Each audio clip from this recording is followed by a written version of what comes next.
El presidente que le gana las elecciones al correísmo resulta que tiene como proyecto más visible cambiar la Constitución de Montecristi, es decir, romperle la columna vertebral a una organización que tiene en esa norma las bases de su proyecto político. Que eso se esté debatiendo en el país evidencia la crisis estructural del correísmo. Su joya de la corona está cuestionada y ese cuestionamiento es el alma política del proyecto que lo derrotó. Saludemos a Lolo Echeverría, analista político. Bienvenido a Contacto Directo, Lolo. Gracias por acompañarnos. Buenos días, Lenin. Un saludo también para la audiencia. El correísmo ha sido una organización que o pone presidente o llega a instancias finales. Las últimas 3 elecciones ha cosechado derrotas. Esta crisis que viven, ¿es de liderazgo? ¿Es de postulados? ¿Cuáles son los elementos que la componen? El correísmo está totalmente desarticulado y no es como consecuencia de la derrota electoral. Ya desde antes tenía serios problemas y se delataron en la campaña electoral. Ahora, las razones para esa crisis interna del partido son, primero, el caudillismo, el fanatismo, la corrupción y la desconfianza interna. El caudillismo porque convierte el caudillo, impone sus caprichos y entonces convierte a todos los seguidores en simples funcionarios absolutamente sometidos al caudillo. Esto sí genera enormes problemas, pero también hay que considerar que hay otro problema importantísimo que es inherente a este populismo en concreto, y es el fanatismo.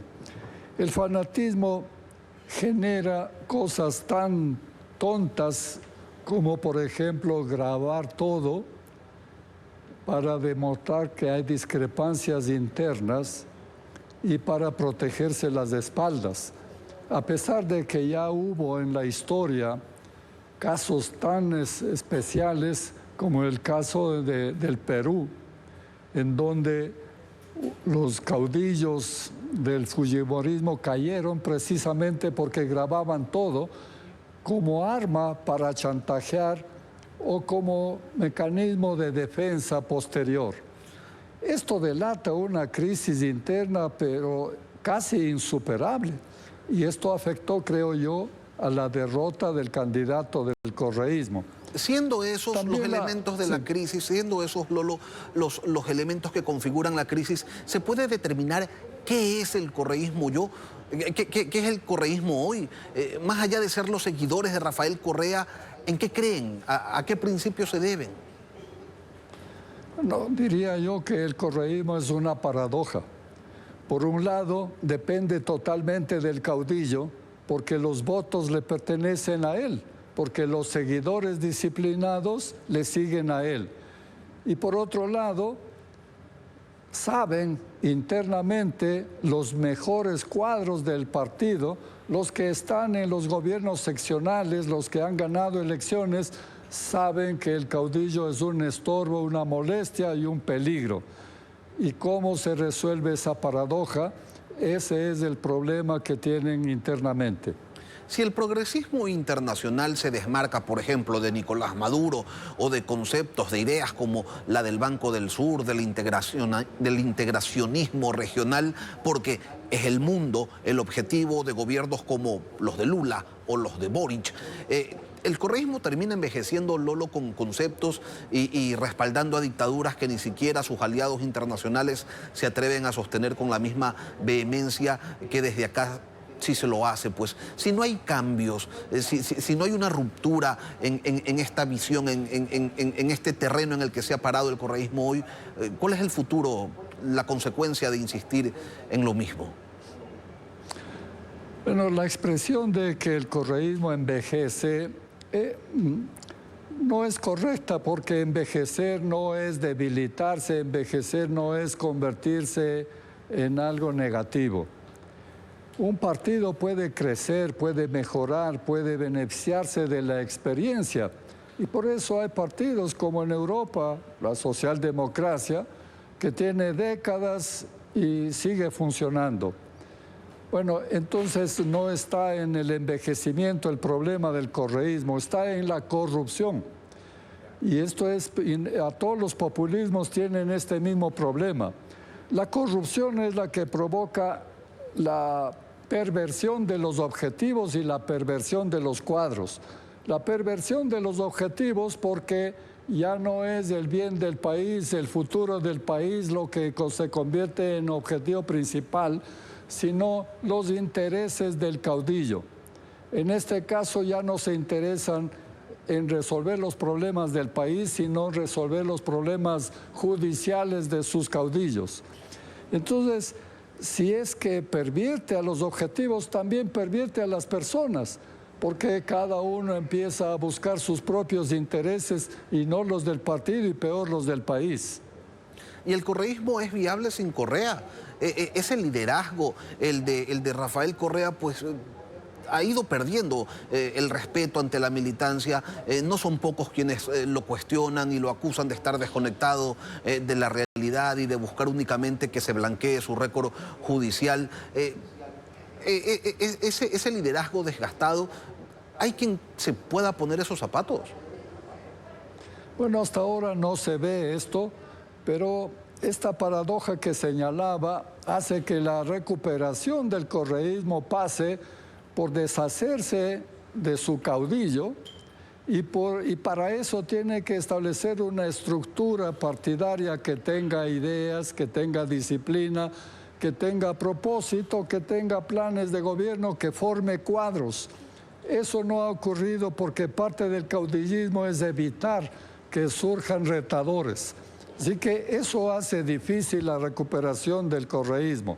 Pero creo que es factible, tal vez el único camino viable sea a partir de los cuadros que están en las funciones regionales, en las funciones locales de alcaldes y prefectos. Si ellos logran establecer un liderazgo propio, recuperar el partido, entonces tendrían posibilidades de superar la paradoja que tienen ahora.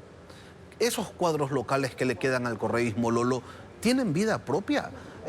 ¿Cuál es la estrategia que usted podría, pues, no sé, observar que se viene? ¿Un agrupamiento, una división, una convivencia de corrientes?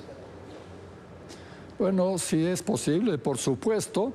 Desde mucho antes de las elecciones era evidente que el correísmo necesitaba una recuperación en el sentido de que había que mejorar los cuadros de liderazgo y los cuadros de gobierno. La imposición de un candidato presidencial, esto fue un paso atrás, una imposibilidad para la recuperación. Es posible en la medida en que se haga una política más civilizada, en que se entienda el papel de la oposición, ya que están condenados a vivir en la oposición, como es evidente. Entonces tienen que entender cuál es el papel democrático de la oposición y a partir de ahí se puede crear un partido, porque a partir de ahí se puede generar un proyecto que se libere del caudillo y que se libere de sus necesidades de resolver problemas judiciales. Esa sería la vía por la cual pudieran recuperar al partido. Si no han logrado procesar las múltiples acusaciones de corrupción ni las derrotas consecutivas en presidenciales, ¿cree usted, Lolo, que van a poder gestionar de manera adecuada el que la Constitución de Montecristi esté viviendo pues sus últimos momentos y que venga una ola reformista que pudiera dejarlos sin esa base sobre la que ellos han levantado su proyecto político? Bueno, es tan difícil recuperar un partido que muchas veces se prefiere darle muerte y empezar de nuevo con los mismos líderes, o se prefiere cambiar de nombres y de estructura por la dificultad que encuentran de deshacerse de las taras que tienen. Pero llega un punto en que la desconfianza entre los líderes es tan grande que ocurren cosas como esta de Augusto Verduga, de grabarse para, digamos, una grabación que es la confesión de sus crímenes.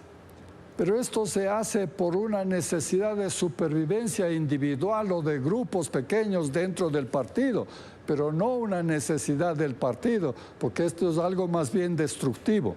Así que es muy difícil y por eso, con frecuencia, o se cambia de nombre o se empieza de nuevo, pero es muy difícil la supervivencia al margen del caudillo, que intenta de todas maneras evitar que alguien le rete. Lolo Echeverría, analista político, gracias por acompañarnos hoy aquí en Contacto Directo. Gracias, Lenin, un buen día.